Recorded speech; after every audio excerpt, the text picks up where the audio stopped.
Hi my loves, welcome back to my channel. Welcome if you guys are new. This candle is dying. We're not gonna judge him, okay? He's doing his best. I don't really know how I haven't done one of these videos before. Maybe I did like ages and ages ago when I just started my YouTube channel and wasn't as active, but I thought I would give my 2 cents on the most popular books on BookTok. I am very active on BookTok. A lot of my recommendations come from BookTok. I recommend a lot to you guys on BookTok. You know, BookTok's where I started out. So I thought it might be fun to go back to my roots and talk about some of the most popular books on BookTok and whether I think they're worth your time and whether I think they're worth delving into or not. I have quite the list on my phone and we're going to be going through them and just giving you my opinion. Some of these I have talked about before, so if I have, I'll just kind of briefly mention them. You guys will probably know my thoughts on them, but if you're new, I can let you know. But then some of these I really haven't gone into before and I'm kind of nervous. I'm kind of nervous to give my opinion because I do think that's quite unpopular. And that always scares me a little bit because the internet can be a scary place, but you guys are lovely. We all respect everyone's opinions here, so it should be fine. So without me rambling much more, let's just get into it, shall we? Okay, the first series we're gonna get out of the way because it is one of the scariest ones to talk about for me, and that is the Zodiac Academy series.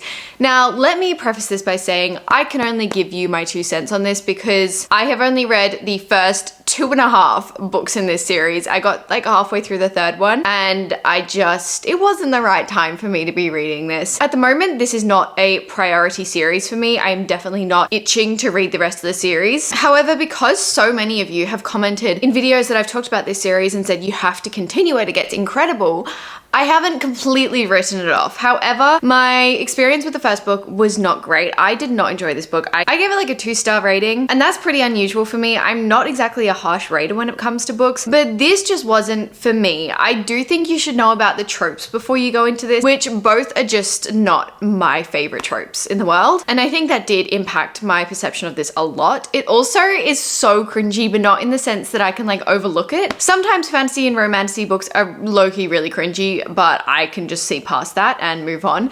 This one is so cringy. Like Fae book. They call it Fae book instead of Facebook. That was what did it for me. I was like, you've got to be kidding me. Sorry, I'm really passionate about this topic. For me, I just don't understand the hype. And maybe if I had read this at a different stage in my reading journey, I may have absolutely loved it. It just wasn't the book for me. And I think that's okay. I think that's okay. Will I continue it in the future? Maybe. Because a lot of people I like completely trust with my book recommendations and have very similar taste to have absolutely loved this series. So I'm like, that's a possibility. Maybe one day when I'm on a plane and I really need to read something, I'll bring it out because it is a very mindless, easy fantasy read. I don't think I've even said what it's about. At Zodiac Academy, people have different powers. I think it's based on their star signs from memory. I can't quite remember. It was a while ago that I read it. And we are following 2 twins who are Geminis. People who know star signs will know how hilarious and like, again, cringy that is. I'm sorry, I'm stopping now. We're following 2 twins as they join the Zodiac Academy and kind of go through their trials and tribulations. That's kind of the main gist of it. And yeah, personally, if you like kind of high fantasy type situations and fantasy with like a subplot of romance, I wouldn't recommend. But if you love like full-on romantasy and you're there for the romance, you might have a good time and you like those tropes. The next book is Icebreaker. Sorry, I am like so cold right now. That's why I've got like this massive jumper on and like not showing my fingers. The next book is Icebreaker. Obviously, this is probably one of the most popular books on BookTok. I feel like everyone and their dog has read this. But in case you haven't and you're conflicted on whether you should, I do feel like I'm the minority when I say this, but I don't think Icebreaker is that bad. I actually had a fun time reading it and I actually liked Anastasia. Anastasia is our main character. She is a figure skater, obviously, and Nate is the love interest and he is a hockey player, but they kind of help each other out. They end up in a situation where they have to share the ice rink, so they start kind of helping each other out. Personally, I actually liked their relationship. I know that is such an unpopular opinion, and I think the majority of hate comes from the fact that this is a very YA looking cover and the content inside is not YA. I would say like 16, 17 plus at least. It is quite spicy, but there's definitely spicier books. That's what I get really confused about. I feel like this is just a video of me like brain dumping all my thoughts on popular books, but anyway. I don't think it deserves the hate it gets because yes, it is a spicy book, but if you go in knowing that, I think you're fine. I don't love heaps of spice in my books, and I did think there was a lot. Characters were good. good and I enjoyed the story as well. It wasn't just about the spice, if you know what I mean. I usually overlook the spice and I definitely did in this one. It also goes on to the rest of the series like Wildfire and Daydream. I loved Daydream the most. Daydream has been my favorite so far, but I think this is my second favorite. I didn't hate it. I just thought it was a fun, easy read, and I feel like it just gets slandered in the BookTok community, and I'm not really sure why, because I think it's like a fine read. It's a fun little romance. Like if you need an ice hockey romance, it's a fun time, I think. The only part I didn't love about this was the intensity of the spice. I think we definitely could have dialed that down a bit. Like that was not needed.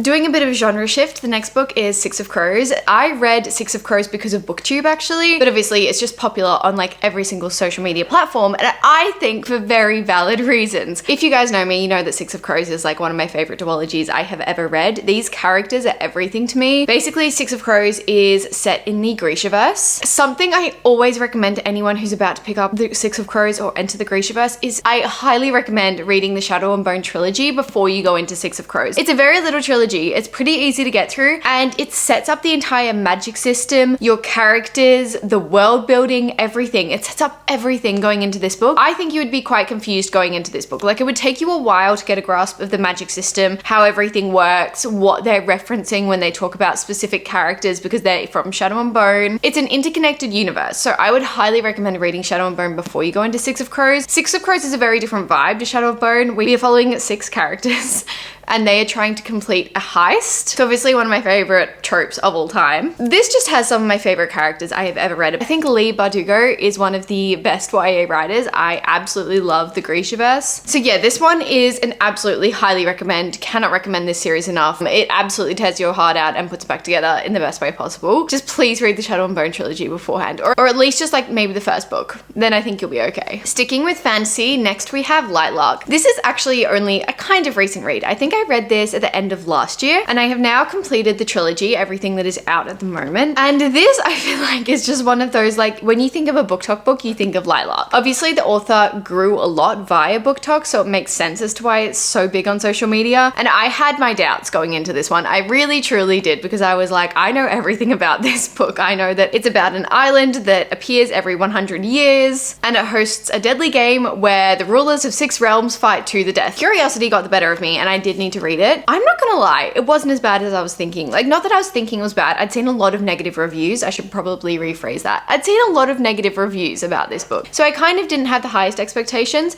but to be honest, I actually had a really fun time reading this. I thought the magic system was really fun. I thought the setting for it was really fun. I actually quite liked our characters. The one thing that really takes me out of this series is the love triangle. I am not a love triangle kind of girl, and this one specifically really started getting on my nerves. I don't mind if it's kind of like a small love triangle. It only lasts a book, whatever. This has lasted 3 books, and it's really, really hard for me to read. If you are like me and don't like love triangles, I don't know that I would recommend this, but if you're looking for a fun YA fantasy, I probably would recommend it. Like, I really don't think it's that bad. Going back to some romance, we have the Windy City series. Yes, this is the only physical book I have from this series, but we actually start with Mile High. I actually really like this series. I would recommend this series. This is a sports millionaire series. We are following different sports players from different national teams and their love stories, essentially. I really liked all the female protagonists in this, and honestly, The Right Move, one of my favorite sports romances I have ever read. Ryan Shea is literally one of my favorite book boyfriends. I am obsessed with him. Easily one of the best sports romances I have read, as I just said. I will say the Windy City series is kind of a funny one because I actually didn't love Mile High. I read it super quickly, but I didn't love it. I wasn't obsessed with it. But then the second book, Right Move, as I said, I was literally obsessed with. So I definitely think it's personal preference in this series, but I do think there's a book for everyone. Like, I feel like people will find their book in the series, and it's just one that, again, it's really fun. If you need a fun kind of romance read to just like kind of take a step back from reality and immerse yourself in like imagining you're married to a sports billionaire, then they're really fun. I like doing that a lot. Okay, I wasn't sure whether to bring this one up, but I feel like I should because it is one of the most popular books on BookTok, and that is Haunting Adeline. Now, if you know me, you're like, Freya, you've read Haunting Adeline. I stay away from dark romances, usually. Funny story, I didn't know this was a dark romance. This was early BookTok days. Freya had just joined BookTok, and now I am traumatized. No, it's fine. When you look at this cover, do you look at it and be like, oh, this could be a fantasy romance? Because I did. I looked at it and I was like, yeah, this could be a fantasy romance. And they were like, oh, a cat and mouse game, and that's a very present trope in fantasy romances. So I was like, you know what?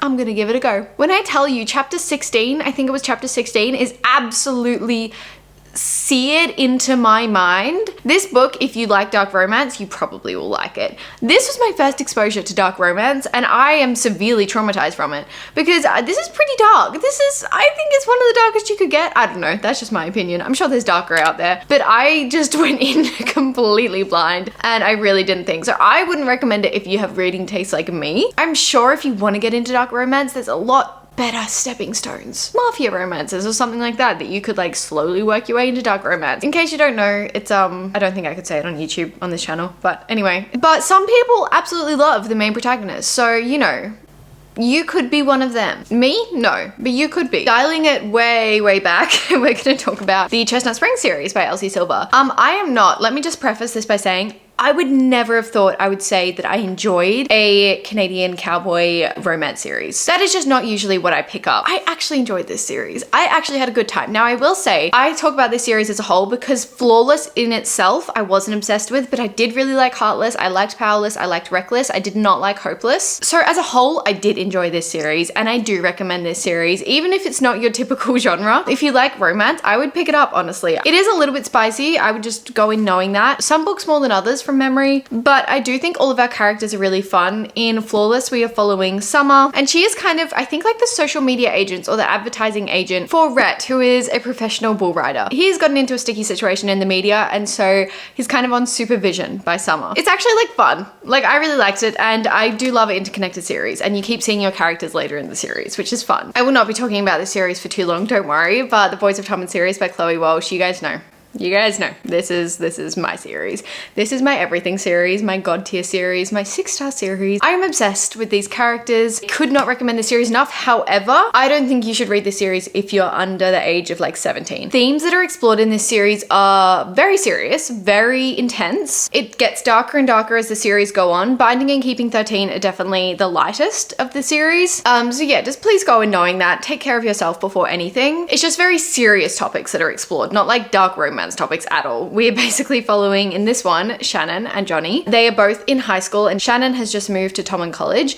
Whilst this is technically a high school romance, I don't know how to say this, but it doesn't feel like that. These characters have kind of been forced to grow up very early in life and their life is tough. Like, they have tough lives. It has very adult themes and I wouldn't say this is a high school romance by any means. I feel like that turns a lot of people off. Also, the size of this turns a lot of people off. I guarantee you will read this within a few days. It is ridiculously easy to read. I won't talk about this one too much because you guys know how much I love it, but yeah, The Boys of Tom is my everything. I think I need to speed things up. I'm talking too much. Okay, next is Beach Read by Emily Henry. This is the US cover. I am so excited that I have this cover. The US and the UK cover are quite different and I'm obsessed with this one. But I actually read this such a long time ago and I remember being obsessed with it. I love Emily Henry. I have loved every single book I've read by her. I think she is a wonderful, wonderful writer. But yeah, I genuinely like can't remember this book too well, but I remember loving it. I'm actually thinking of doing a reread very soon because I remember being so fond of our characters. We are following January and Augustus. They are both rival writers. I do think Emily Henry's writing isn't for everyone. I think you will either really enjoy it or it's just not going to be for you, because I have had a lot of people tell me that they just don't enjoy her writing. And like, fair enough, you were totally allowed to not enjoy it as much. Personally, I'm obsessed with it, so I definitely recommend picking up one of her books. I would start with Beach Read. I think it's a great starting point. Yeah, I recommend picking up at least one of her books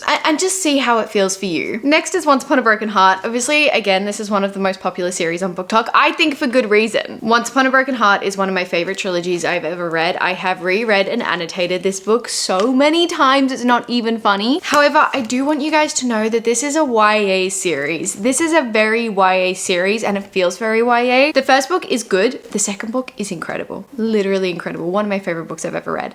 Personally, I'm obsessed with this series. Basically, we are following Evangeline and she makes a deal with Jax, who you never make a deal with Jax. It's just kind of known. He's the Prince of Heart. She makes a deal with him because the love of her life is about to marry somebody else. We really escalate from there. This world is so whimsical and magical. It feels like a dream. It feels like you're in a dream. I also get so many questions on whether to read Caraval or this first. I actually didn't know that you were supposed to read Caraval before Once Upon a Broken Heart. We are set in the same world, so I didn't. So clearly you can read the Once Upon a Broken Heart series on its own, but I would recommend, if you can, reading Caraval before going into Once Upon a Broken Heart, I think it gives you a bit of a better reading experience. And again, you get to see some overlapping characters. The Crimson Moth, or it's also known as the Heartless Hunter under this cover, I think. This like literally blew up on TikTok, and I can kind of see, like I can see why. This is such an easy, fun, fast-paced romantasy read. If anyone asks for a romantasy, I give them this. Like, I feel like it's just such a crowd pleaser. Like, it is a YA, but we do have a really good line of romance. It's not too minimal. We're following a witch and a witch hunter. So much fun. It is like enemies to lovers, undercover. Our character poses as a socialite, but she's actually the Crimson Moth,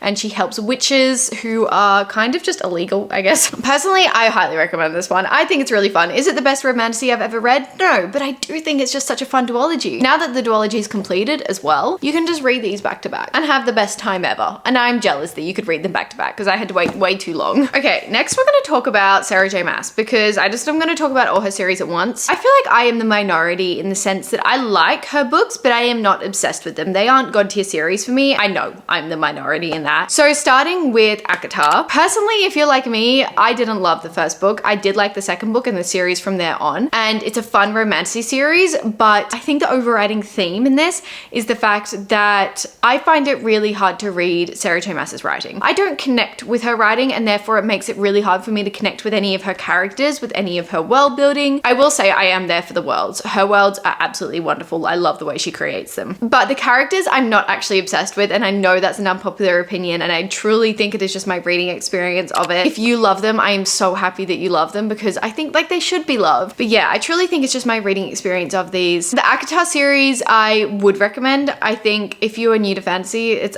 clearly every single person has gotten into fantasy by this series, that or Fourth Wing, which we'll talk about soon. But yeah, I think it's like a fun series, and I think you're gonna have a fun time reading it, but it's not my favorite series I've ever read. The Throne of Glass series I think is better than ACOTAR, just because it's a bit more of an epic series. It's a big adventure. The first few books were very hard for me to get through, but what continuously helped me get through them was the fact that she wrote that at 16. She wrote the first book at 16. That is incredibly young to write a fantasy book and set up that entire world. But by the end of the series, I was fully immersed in it. I was like, wow. The last book was definitely a 5-star read. I was so hooked on all our characters, and from where we started to where we got to, that was like one epic journey that I do think is worth taking. So I would definitely recommend Throne of Glass over ACOTAR if you want to experience like some full-on heartbreak and just get really attached to your characters. I definitely got more attached to these characters than ACOTAR, but I still wasn't like obsessed with them. So I think that's definitely a very unpopular opinion. I have read the entire series, and it's not a god tier series for me, so that makes me feel so left out. But anyway, and then the last series by her obviously is the Crescent City series. I'm not a massive fan of this series. I've only read the first 2 books. I actually quite enjoyed the first book. It was like an urban fantasy, very different vibes to ACOTAR or Throne of Glass, but the second book really let me down. Oh, also, I do not like a lot of our characters in this book. I'm not obsessed with them, and the second book, it felt like 600 pages of nothing. I'm not even kidding. I can't name one thing that happened until the last 200 pages. However, in saying that, I will be reading the third book eventually, especially before some of her next releases. Okay, I feel like we're getting towards the end now. So because I just mentioned it, let's talk about Fourth Wing very quickly. I won't talk about this one long. Many times I've said my thoughts on this series. So obviously, I feel like you all know what Fourth Wing is about. Personally, I loved the academy setting of this. I loved the dragons in this. I loved the whole setting of this. It was so much fun. However, I didn't love the characters in this. I really struggled with the characters. I struggled with their dynamic. I struggled with the relationship, and it just wasn't for me as much as I hoped it would be. In saying that, Fourth Wing was definitely my favorite of the series. I think I gave it a 4.25, so still a good rating, but the characters just became less and less likable as I've gone through the series. And again, purely personal experience. I think it's worth reading. I think you'll have a fun time, and you'll decide whether it's for you or not. Like, it's not a hard book to read. It's not, oh my god, stay away from this book. You're gonna have a really hard time reading it. It's not. It's so easy. Next is Bride by Ali Hazelwood. This one, I'm gonna say, is you're either gonna love it or you're gonna hate it. I loved it. This was one of my first Ali Hazelwood books, and it is basically a vampire werewolf romance. There are definitely some weird things that go on in this. There is one part specifically that kind of made me question things, but on the whole, I had such a fun time reading this book. I had the best time. I'm a vampire girly. I'm always gonna love a vampire romance. I can't help it. So if you're like me and you love a good vampire romance, I would recommend this book. If you don't, if you like your romances nice and simple, don't dive into this one, but it's a really hard one because I feel like you'll either really enjoy it or just really hate it. I'm not sure if there's an in-between, to be honest. So do what you will with that information. Quick honorable mention to the Magnolia Park series. I know that is one of the most popular series of all time, and you guys know, again, I just didn't want to talk about it too much because I always talk about it. I love that series to death. But again, look up trigger warnings. It is full of toxicity. Okay, next we're going to talk about some Taylor Jenkins Reid because two of her books in particular are very, very popular on BookTok and have been from the beginning. The first one is Seven Husbands of Evelyn Hugo. Okay, I'm just going to be honest. You are never going to find me saying a bad thing about Taylor Jenkins Reid. I love her books. Her books are everything to me. I am absolutely obsessed with them. To be honest, I read this one a long time ago. It was one of the first books I picked up by her actually, and I really, really, really want to do a reread. I might do a reread soon actually. Personally, this one was everything to me. The imagery in this was so strong. We are following a reporter as she interviews Evelyn Hugo about her life in old Hollywood. It is like the definition of old Hollywood in the 70s. The images inside my head when I think about this book are insane. They are so insanely vivid. I loved our characters. I was bawling my eyes out towards the end. I am just truly obsessed with this book. Can't explain to you. This is a 6-star read for me. It makes my heart warm when I think about it. And honestly, same for Daisy Jones and the Six. This is another very popular book by her. Oh, so yes, I would recommend Seven Husbands. This one is a little bit harder to recommend because if you can see the layout, we are basically in an interview format, which is very odd. It's kind of hard to wrap your head around at first, but once you get used to it, for some reason, the imagery and everything is still all there. Whilst we're just hearing people speak and we're not really getting a description of the scene too much, I still was completely immersed in it. So it's very interesting. Daisy Jones and the Six is very loosely based off Fleetwood Mac. We're following a band in the 70s and their journey to fame throughout the 70s and touring and their kind of personal journeys as well. I loved this book. Also, the TV show for this did it justice. It did it justice and a half. I was obsessed with the TV show. Both this and the TV show I would highly recommend if you can get past the interview format. If you don't like the interview format, literally just go watch the TV show, and I think that's why it worked so well as a TV show. But yeah, it is a little bit odd with the interview format. It takes a little bit to get used to, but once you can get past that, I think it's totally worth it. But those are all the books we're going to be talking about today. I hope I included the most popular ones, the ones that you think of straight away when you talk about BookTok. There are probably a few more that I could have, but I mean, I don't want to keep you here for too long. So thank you so much for watching today's video. I hope you enjoyed. I hope you're having a good reading month as we come to the end of the month. I love you all so, so much. Thank you for watching, and I will see you in my next video.